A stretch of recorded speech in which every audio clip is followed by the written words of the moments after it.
Alright, ladies and gentlemen, welcome back to the channel. If you missed out on the last episode, the Ottawa Senators are finally back in business. We are atop the Atlantic Division by 4 points, and we are currently seated, where are we in the entire league? I assume we're like 5, 6 or something like that, but either way, we had a we're number 5 in the entire league with games in hand as well, so we are having a very good season so far, and we played very well in the last one. I asked you guys what we should do, and as always, we get a comment here from our good friend RJ, who says, here are the guys I have on my radar. Noah Dobson as a defensive help, since he has 1 year left on his contract. In my opinion, I think we could involve Lassie Thompson in the trade to get Dobson as well.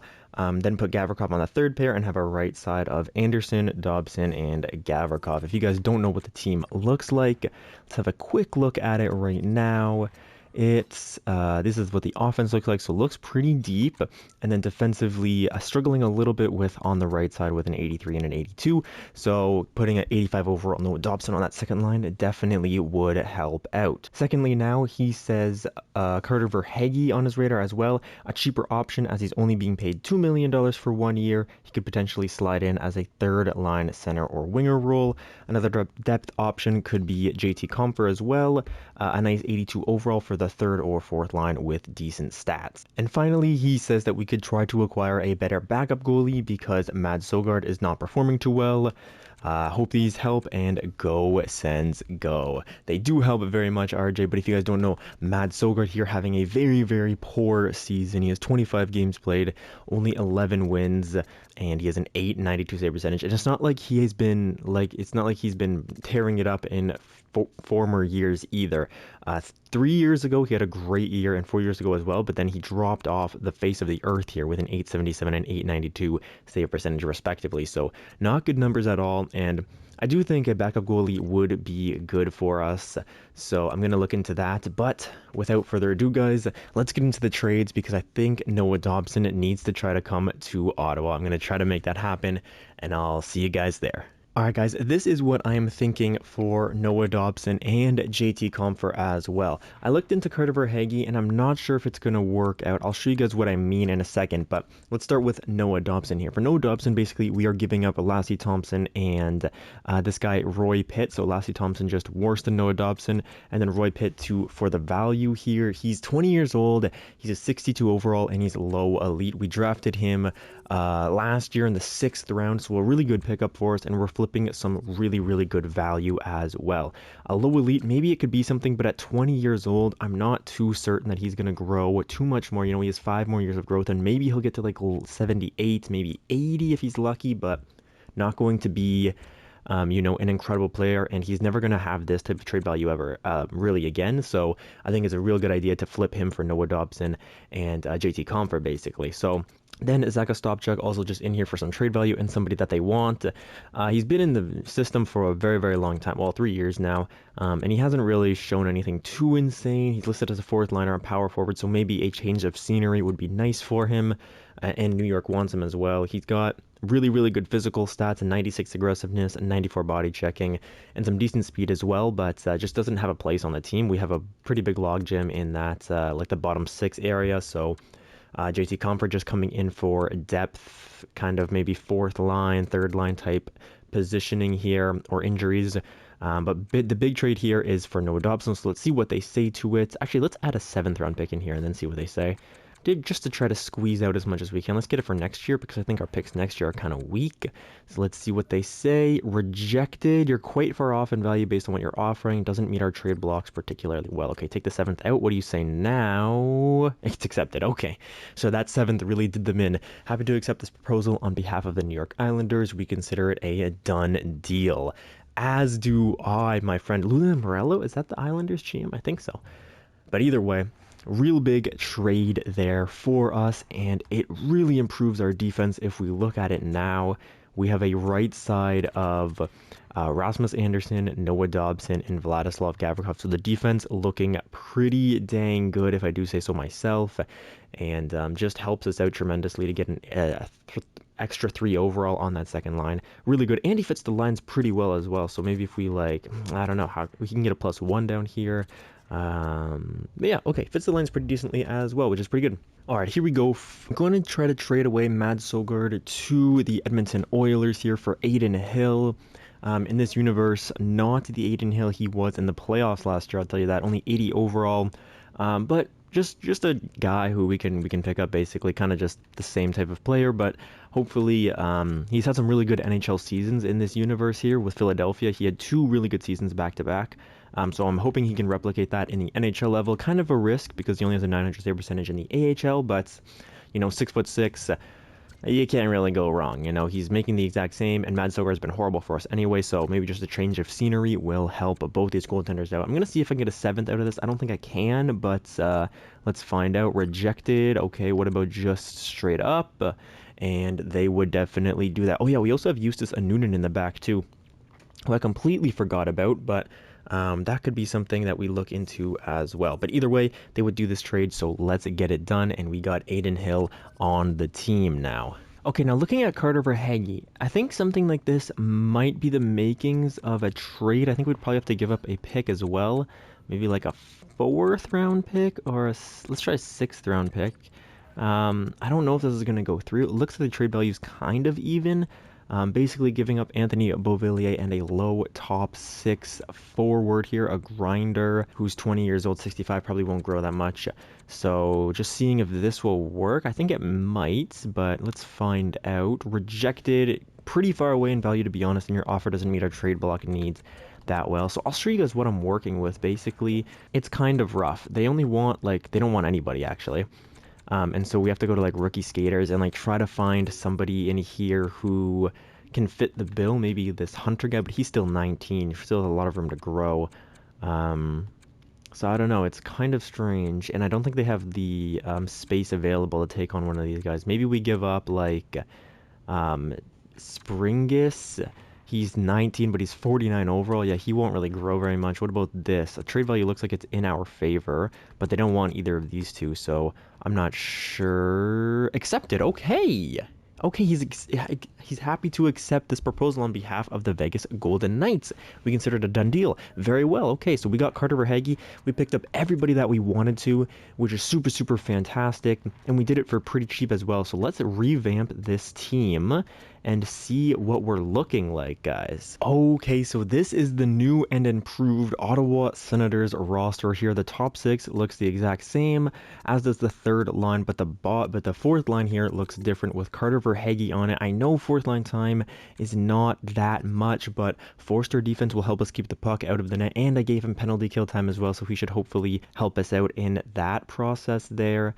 Defensively, we look like Thomas Chabot with Rasmus Anderson, Jake Sanderson with Noah Dobson, and then Jake Clemenson with Vladislav Gavrikov. And look at this, we had a little bit of a glitch, it seems like, because Jake Sanderson actually gets a +2 with Noah Dobson. So Jake Sanderson is playing like an 89 overall, and Noah Dobson is playing like an 87 overall. That's very encouraging news, and will hopefully help out our even strength play even more. Goalies now, we have the same starter in Pyotr Kochetkov, but he's going to be backed up with Adin Hill instead this time. Looking at our scratches as well, we still have JT Compher in the wings, so we can definitely play him a little bit more if things start to fall off. We can also put in Tyler Boucher there as well. I decided to take Tyler Boucher out in favor of Carter Verhaeghe, so hopefully this combination works well. If it doesn't, though, we can always go back to what got us into first place in the Atlantic Division, or throw JT Compher in there as an extra option. Without further ado, though, guys, let's get into the simulation here,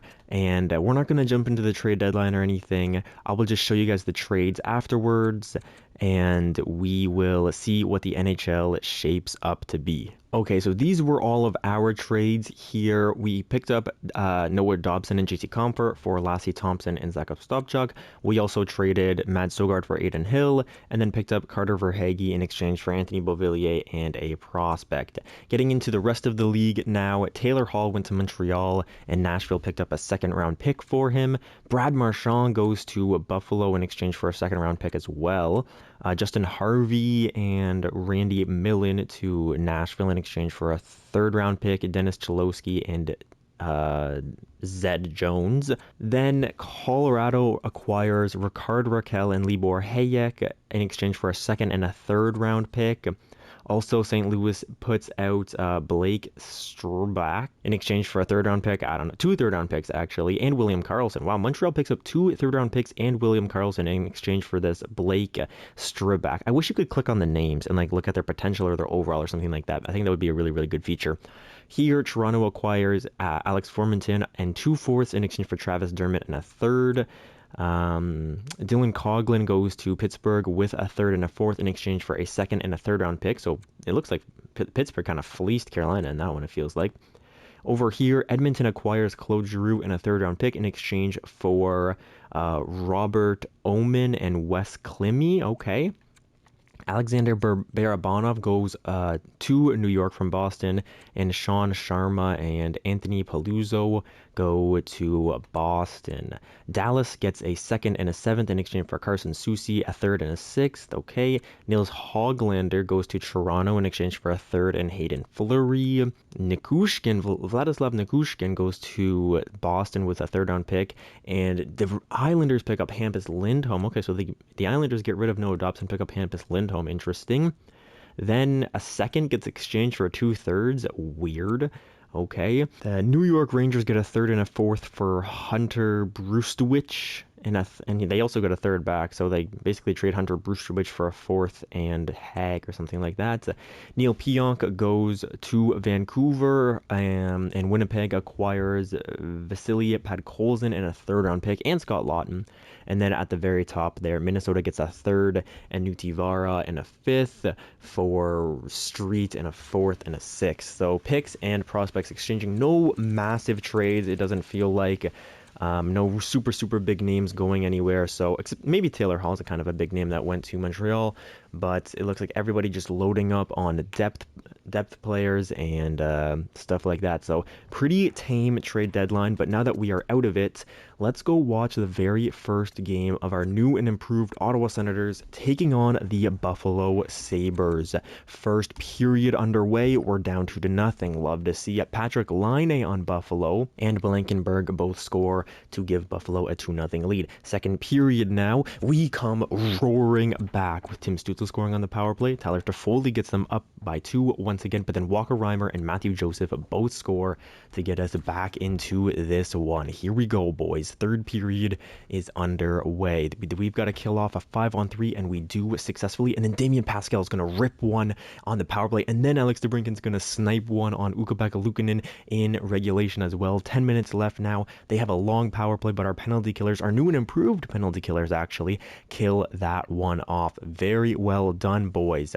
We're going to end with a power play goal from Tim Stützle to win this game 6-3 in a thriller, dude. The 3 stars of the night are Walker Reimer with 3 points, Tim Stützle with 2 goals, and Alex DeBrincat with 2 points as well. So the Ottawa Senators just flew at Buffalo in the last 40 minutes of that one. Let's get simulating now, though, and see what we can do. Oh, I should put Ottawa goalies on, huh? Yeah, to make sure that Adin Hill gets some starts. So let me do that. And down here, we have a game where Noah Dobson will be playing his former team. So let's go watch that one. As long as this month goes by well, we can definitely go and watch that game there. And it looks like it's going all right for us so far. We got to keep the wins rolling, though. And yeah, we are flying through this month, it feels like, with wins, a couple wins in a row, then a loss. I'm totally fine with that. And we have actually, with that shootout loss, if you guys trail your eyes to the bottom right hand corner, I'll show it right now. We actually clinched the playoffs with that shootout loss. We get points, and so we are in the playoffs in year number, what is this, year 5? Yeah, year 5, we're in the playoffs, guaranteed, and that's a very, very excellent feeling to have, especially after our few rough years there in the middle. But in the playoffs, we're going to be a good team in them too, hopefully. So we're at the Canadian Tire Center, Noah Dobson playing his former team. Let's see what he can get up to. At first period there, 1-1, Drake Batherson scores and Braden Yeager scores on Adin Hill. That's okay, the new Adin Hill. I wonder how he's doing with us as well. Second period now. Yo, these boys came to play, baby. Brady Tkachuk, Tim Stützle, Matthew Joseph, Carter Verhaeghe, and Walker Reimer all score on the Islanders. Let's just keep burying that puck in the back of the net here. Power play goes nowhere, but that's okay. Another one comes our way, and we score just after Walker Reimer is going to get his second of the night. Another power play in our favor does not go anywhere, but we are not worried about that because we are up 7-1 with 3 minutes left in the game. We are dominating them in the shots and the scoring categories, and the 3 stars of the night are going to be absolutely crazy, with Drake Batherson getting 3 points, Tim Stützle with 2 points, and Walker Reimer with 2 goals. After that dominating performance, I think it's safe to go to our last home game of the season and just see how the boys feel, how they want to end the season off. And it looks like they want to end in some fashion. We just lost 3 in a row. Never mind. Why do I even talk, bro? Why do I even talk? But that's okay. We only have 2 games of the season left, and it looks like we've clinched our division. So up against Tampa, it's now the race to 50 wins. If we get one more win, we get 50, which would be a real big milestone for us. First period, 0-0. If you guys remember back to year number 1, we got swept out in 4 games by the Tampa Bay Lightning. So a little bit of vengeance here, perhaps. Second period now, up 1-0. Damian Pascal's going to score on the power play up against Andrei Vasilevsky. But then Grands scores on Adin Hill, who's between the pipes. Okay, Adin Hill's been in the net for 2 of our games that we've went and gone to see, but when we've clinched the playoffs or clinched our division even, I guess we're not trying to tire out Peter Kochetkov before the playoffs, so I will take that. If we can get points here, that'd be kind of nice. No, Jordan Eberle is going to put a stop to that, though, and the Tampa Bay Lightning will win this one 3-1. That's okay, boys. That's okay. I would prefer to go into the postseason on a winning streak, and especially if we could get 50, that would be super nice, but we only have 1 game to do it now. I'm going to go watch it because why the heck not? This was a shorter video anyways, so let's go and see. I always say it's a shorter video, but it always ends up being like 30 minutes long. So maybe it's actually shorter this time. I don't know. There we go. Damian Pascal and Kasper Haltinen score on Tristan Jarry on 8 shots. Second period now. Score remains 2-0. The boys are fighting for that elusive 50. I don't know if there's been many Ottawa teams that have gotten to that mark. I assume maybe like the 06-07 team did when we went to the Stanley Cup Finals, because we were a pretty dominant team back then. But either way, that's not going to be a problem anymore because... Oh, hold up. Oh my goodness, okay, 2-1, but no, the DeBrincat puts that to bed right there, and the Ottawa Senators in the 2027-28 season, they are going to... Why did Adin Hill between the pipes once again? That's so weird. But the Ottawa Senators are going to get 50 wins on the season for the first time since... Let me look it up, actually, because I'm excited now. Yeah, and I was kind of right. It's the first time since the 2005-2006 season that the Ottawa Senators have gotten 50 wins under their belt. We got 52 wins in that season, and we had a pretty good one as well. But with all that stuff out of the way, let's take a look at the team leaders. Brady Tkachuk leads our team with 69 points, 31 goals, and 38 assists. It might be Brady's last year here. I know he's our captain. I know he's kind of the face of this franchise, so to speak, but he wants $13 million, and Ottawa's a cheap place in general, and I don't know that we can pay him that much money. Either way, though, Alex DeBrincat as the second leading scorer with 67 points. My good buddy Alex here, love it. I was kind of, you know, hard on him earlier in the playlist, but I've grown to like Alex very much. Almost a 30-goal season. He's a good defender as well, even though he's small. He's 4-star defense there, and then 5-star basically everything else. So good player. Damian Pascal, I'm pretty proud of the Damian Pascal pickup. I know he's a -9, which is kind of weird, but 37 goals for him is nothing to sneeze at whatsoever. He's -9, as I said, but 61 points, 37 goals. That's a pretty dang good season, if I do say so myself. Next up is Drake Batherson here, who had 56 points, 18 goals, 38 assists, plus 13. Good season as well. Then Tim Stützle with 55 points, Ruslan Zadorov with 53. So Ruslan Zadorov on that third line actually kind of tore it up this year, which is great to see because it means that he can probably fill in that second line role.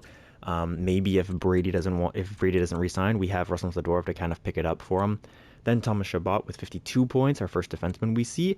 Walker Reimer with 44, pretty good second year in the NHL, an upgrade from last year, which is all we can really say. +4 as well, less penalty minutes, kind of the same amount of shots, but 44 points is not bad at all. Then after him, after Walker Reimer, we have his good buddy Berkeley Catton with 38 points here. Is this also yes, sorry about that, boys, but this is a big increase from his last year total of 29. He gets 38 points this year, so 9 extra points for him. We love to see that. Noah Dobson with 37 points. What did he do with us, though? He had 7 points in 21 games and a +4. So -13 in the island with the Islanders, but +4 with us. I will definitely take that from Noah Dobson. Rasmus Andersson had a really good year on that first line, 35 points, +20, the number that I really like to see playing on that top unit. It means he's not hindering Thomas Chabot, and he's not hindering our defense either. Then we have Carter Verhaeghe, who I know was relegated to fourth line time, but he still gets 10 points in 21 games and is a +8, so that fourth line really tore it up with Carter Verhaeghe, Yakov Trenin, and Matthew Joseph. We love to see it. 84 overall on our fourth line, really boosting that. Disappointing year from Kasper Halttunen, a second line player, only getting 34 points, which is a career low. That's really, really rough to see, but he's a +17, so helping out defensively, but he was also on a really good line, so I'm not sure what's going on with Kasper Halttunen here, but we need some better numbers out of him, especially if Brady's going to leave. We need to see something a little bit more from you, Kasper, but, you know, maybe you'll turn up in the playoffs and all of my doubts will be proven wrong. Jake Sanderson next up with 31 points. Love to see it. Yakov Trenin with 25. Yakov Trenin, another pickup I'm pretty proud of. A free agency pickup 3 years ago.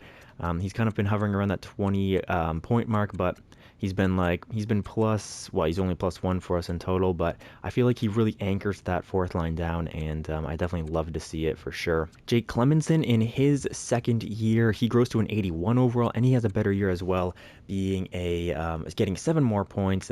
He's 3 extra plus higher than he was last year, but he also got 30 penalty minutes this year, a bit more undisciplined, but 81 overall now. I like to see it. JT Comfort didn't play with us. I'm sorry, JT. I just couldn't fit you in there, and we played well anyways, so it's okay. Vladislav Gavrikov with 19 points. He's there for his plus-minus, and he did well at that. Matthew Joseph in 62 games had 16 points. It's okay on the fourth line, but +10, which is good to see.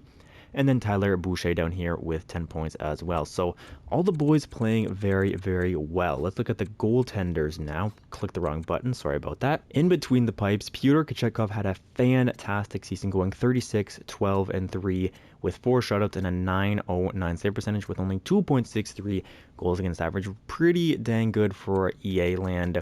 Aiden Hill, it looks like he kind of struggled up here in the show.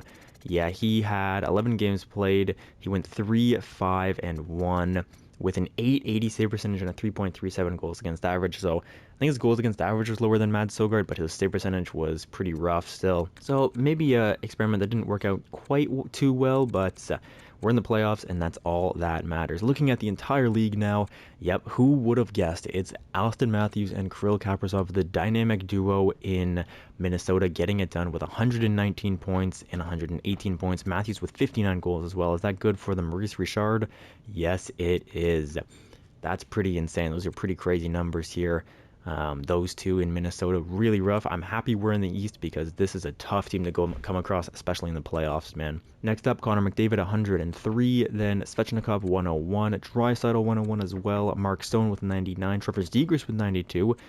Jay Gensel with 87, and then Matthew Boldy with 87 as well, probably playing with Kaprizov and Matthews, which are helping his numbers. Defensively now, Adam Fox gets 77 points in 82 games to probably win the Norris Trophy, also a +14. It definitely helps that out. Then Quinn Hughes down here, -25, but 70 points is good. Cale Makar, 66, Owen Power, 64, Brant Clark, 61, Aaron Ekblad, 60, Shirley McAvoy, 59, Adam Boqvist, 56, and Zach Werenski with 56 as well. Those are our top D-men in the entire league. And now it's time to look at the goalies. And at Jesper Wallstedt, of course, on the Minnesota Wild, is going to get it done with 43, 17, and 8 with 4 shutouts, 902 save percentage, 3.02 goals against average. To be fair, it could go to Vitek Vanacek here, who had 41 wins and better numbers than Jesper Wallstedt by far. So it's always tough to kind of decide who was going to get the Vezina. especially in the EA universe, but could go to Vanacek, could go to Wallstat. We will see at the end of the year. Looking at rookie skaters now, it's going to be Clark Caswell, who was drafted 5th overall in 2024.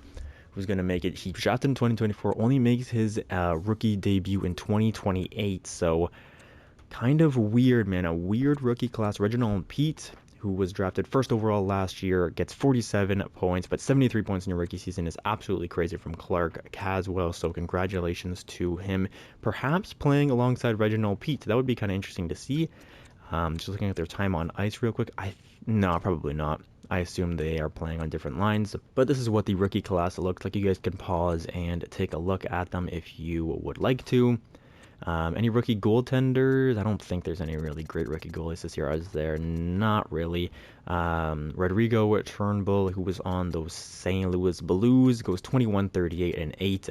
Rough record, but St. Louis is not a great team right now. So not blaming him. Looking at the entire league, which we don't do too often, but we're going to do it right now because we are up there. Excuse me, oh my gosh, my brain just had a malfunction right there. In first place, winning the President's Trophy, it's the Minnesota Wild for either the 2nd or 3rd year in a row. I don't quite remember. Below them, San Jose, Anaheim, and then us. So a really strong Western Conference, actually a super strong Western Conference. If you keep going down the list, there's Columbus below us, Colorado in the West, Vegas in the West, and then New York. So 5 out of the top 8 teams are all Western Conference teams. Who was the best offensive team in the league? Surprise, surprise, the Minnesota Wild with 3.84 goals for per game. The best defensive team in the NHL was the San Jose Sharks with 2.55. Where are we on this list? Are we near the bottom, or are we kind of... Yeah, we're kind of near the bottom. 2.95, just under 3 goals against per game, which I'd like to see that number lower, but it seems like scoring is up in this league. Looking at goals for, where are we? 8, 9, 10, 11. We're 11th best in the league in goals for, so a pretty respectable season for sure. Our numbers came back to help us. Looking at power play now, yeah, we had a really rough power play, one of the worst in the league, it looks like. And then penalty kill, yeah, so we're about the middle of the pack when you look at the penalty kill. Everybody's kind of around this 83, 84 mark, so not worried about the penalty kill, but the power play I would definitely like to see improved upon in the postseason or even next year. But those are what the stats look like. Now it's time to find out who we play in the playoffs. You guys can probably figure it out by looking at the wild card race, but let's go and see who it is anyways here. And it is going to be, the regular season is over.